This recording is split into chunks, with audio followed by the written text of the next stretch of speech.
Hey, what's up guys, Will here. Just in this video we're going to talk about safety gear and all that stuff around the stock car. We'll start off with all our normal safety gear we use first, and then we'll go into a few things that we've done inside the stock car just to make it a little bit more safer, to prevent us from getting injured as much as possible. As most of you guys know, that stock car racing is full contact, so it's pretty much like rugby, but yeah, just in these steel machines. But anyway guys, this video is probably going to be more for people that haven't been around speedway for very long. So if you know enough about all your safety gear, then I probably wouldn't worry watching this video. But anyway, all the stuff here is basically what you'll probably need to get started in speedway. So we'll just start with the shoes. I like using these shoes just because inside the car, there's only a small area in the footwell, to do pedals. So if you're wearing big boots, which I think you can, they just sort of, it gets a bit clumsy. So the race shoes are way better. You also got to have fireproof socks, or I think you can use wool socks as well. Not too sure, but it's easy enough just to get these ones. Better for fitting the shoe anyway. So yeah, flame-proof shoes and socks. My overalls, I just went with the Sparko. I think this is the double layered race suit. But I guess if you have been using your overalls for a few seasons, the main thing you want to check for is that it doesn't have any holes in it, especially around the backside or on the legs, because fixing cars up and stuff, and you can get tangled up and cut. So yeah, just give your overalls a bit of a check, make sure they ain't got no holes in them. The other thing you need is gloves. These are fireproof gloves as well. That's just the safety specs and stuff. I think the safety specs are on the shoes as well. They're on the tongue. This one's getting a bit worn out, but still no holes in my shoes. Pretty good after 3 seasons. Next thing is our helmet. So this is just the base helmet that you can get from Cardwell's. Also in here, got a flame-proof balaclava. Need one of those as well. And if you get caught without one of these on when you're driving, I think you could get a bit of trouble for that.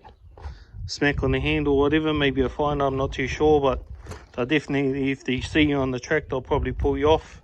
So inside the helmet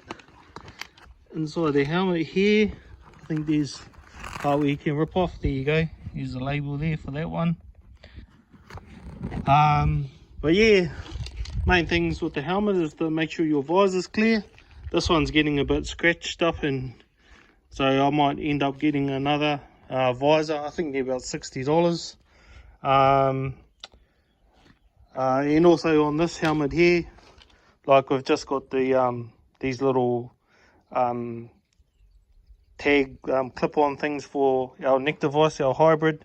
So a lot of the times you just want to check and make sure these are tight, because sometimes they come loose. So yeah, always a good thing to check those before on race night, before race night. Make sure those are all tight so they don't come loose. I've had them come loose a couple of times, so just a heads up on something to check. I think also with the helmets, I've been told, you'll get one of these stickers on the back at the start of the season now anyway, but I've been told if you do buy a helmet and you can afford a carbon fiber one, get one, because helmets are quite heavier, so when you're hitting the wall or hitting into other cars, it's a lot of extra weight on your head for your neck to hold up. So one thing I might be looking at is getting a carbon fiber helmet, especially doing teams racing in stock cars. I've been told by a few people that, you know, you get less headaches with a carbon fibre helmet.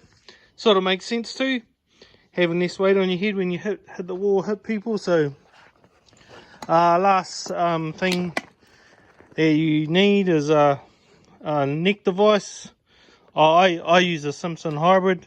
I really like these. Took a little while to get used to them, but basically these clip onto the back of the helmet, if you didn't know. Like when you put this on your body, these clip into here. I can't sort of clip it in, but basically once you clip it in, bloody bee on my head. Once you clip it in, basically all you do is pull this cord in and it unlocks. Hang on, give me a sec guys, one-handed. So yeah, once it's clipped on your helmet, then basically you pull this and it pops it loose. It's hard to do with one hand and without it being tight, but it just pops off, and then you can take your helmet off. It's easier to do when it's on you, but in two hands.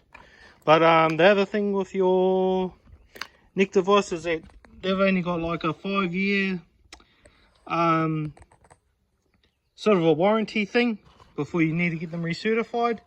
So I've got another season on this one. I've done 3 seasons, but I actually purchased these in 2021, and I thought I'd be out there racing for that season, but I didn't actually get the car finished. So yeah, I've got another season on this, and then I'll need to get that recertified. But you just look up neck restraint certification, and I think there's a website, Speedway New Zealand's got a list of people who can redo it for you. So that's basically what I use. I do have a donut that you can also, I've seen other people using donuts and for teams racing and stuff, and I just have this one just in case. I want to give it a go, but you know, it's all got all your safety stuff on there. But that just sort of just sits in it. This one's got an extra little bit at the bottom, so it sits down on your chest, so it's got a little bit less room for your head to wobble a little bit, so it keeps it in there. But that's basically what I use. I use the Simpson hybrid. I haven't used this one, but I've given this one to people to use in demolition derbies. But that's basically everything safety gear wise that I use. I know some people use mouth guards, and it's probably a good idea, seeing how expensive it is to go to the dentist. But I've never used a mouth guard at all in the racing I've done. But you know, if you guys, if there's people out there watching this video, you use a mouth guard, yeah, let us know what your opinions are on them. I think it's probably a good idea, but personal preference. I know there's people that don't like wearing mouth guards at all, so I think they should leave it like that. But anyway, moving on to the car. So basically in the car we've got our race belts, and on our race belts is also an expiry date, a bit of dust floating around, you know.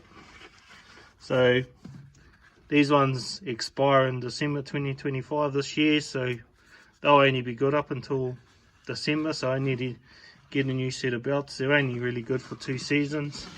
I don't know why they have a 2-year expiry. I think it's something to do with them fading in the sun and getting worn out, but we've got derby car belts that are probably like 20 years old, and they're still good for a derby, but not good for anything else. But so yeah, that's basically the seat belts.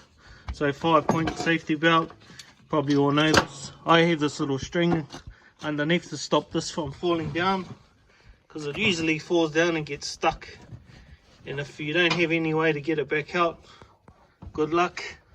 But yeah, even so yeah, that's the bottom one anyway.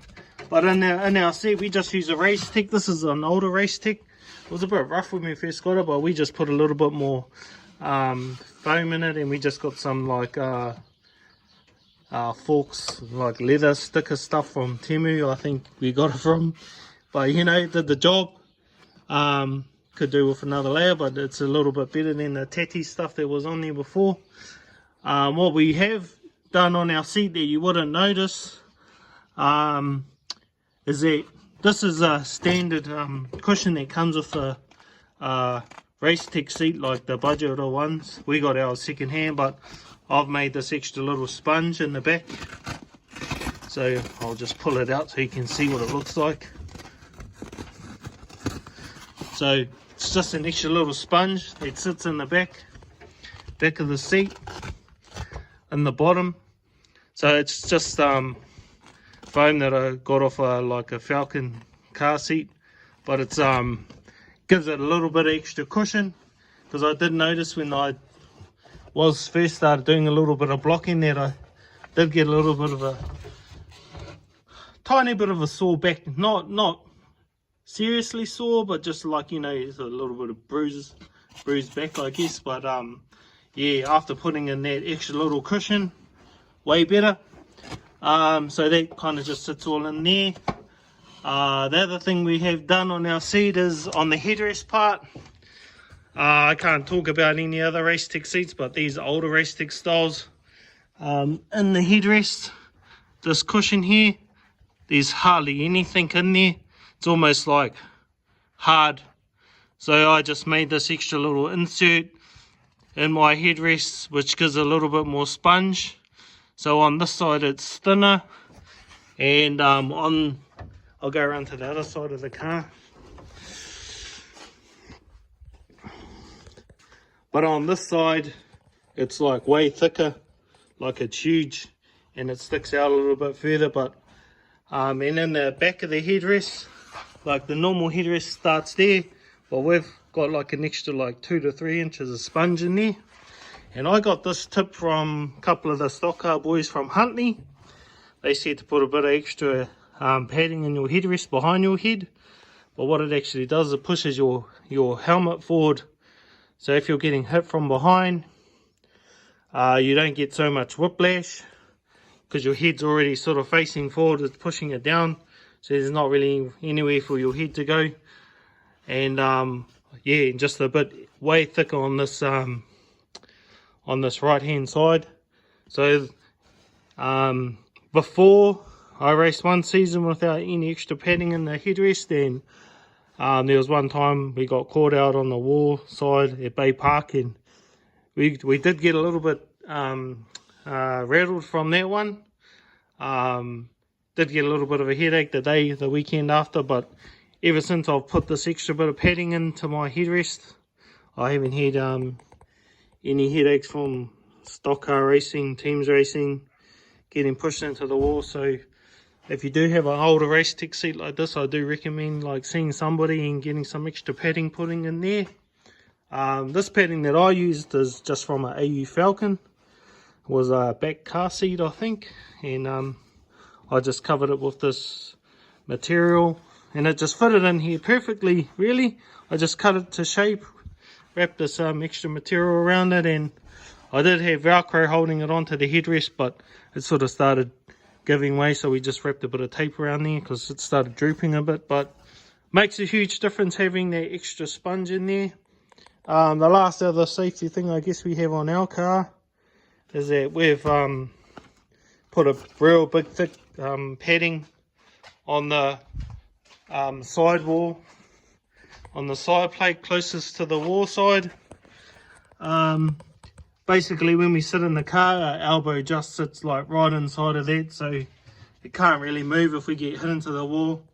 I did race in the first season. I knew I should have put in a pad in there, but I didn't, and we sort of got whacked, pushed at the end of the straight, and we got whacked into the wall, and elbow did hit on the bar there behind there, and yeah, that was a bit sore for a week or so. But yeah, having this pad in here, this big pad, makes a huge difference. other than that, there's not really much else safety wise, I guess, on the car. Like, you got to have a switch for your fuel to make sure your fuel pump turns off. On the carburetor setup, we did have a fuel, just in case you get knocked out or rolled over or something and you need to turn your fuel pump off. Someone from the infield can come and turn it off. Otherwise, now we've got the SNZ and we're running injection. Basically, the fuel pump will turn off by itself. So if I just turn it on and turn the ignition on, you'll hear the fuel pump going. Then it just turns off. So if you've stalled, gone upside down and the car's conked out, the computer knows to turn the fuel pump off. So that's a good, and it's in the rule book, so you have to have that anyway. So that's that. That's about it really, I think, for this video. If I've missed anything, or there's something that you do on your car that makes it a little bit safer, you know, it'd be cool to share. Because, you know, the last thing we want is seeing any of our mates driving our, you know, doing this sport, getting injured. I know it's in any sport, and it's like almost like it can happen. But you know, if we can sort of prevent it by doing simple little things, that's basically what this video was for. But yeah, chime in if there's anything either you think I've missed, or you think there's something important that maybe people should have on their cars, or it's a good idea. Drop it in the comments below. I'd love to see what other people are thinking. I'm always thinking about, you know, how can I make my car safer. But yeah, that's it for this video, guys. Hope you found it interesting, or taking something away that can help you have a safer race car. Till the next video, see you later. Cheers.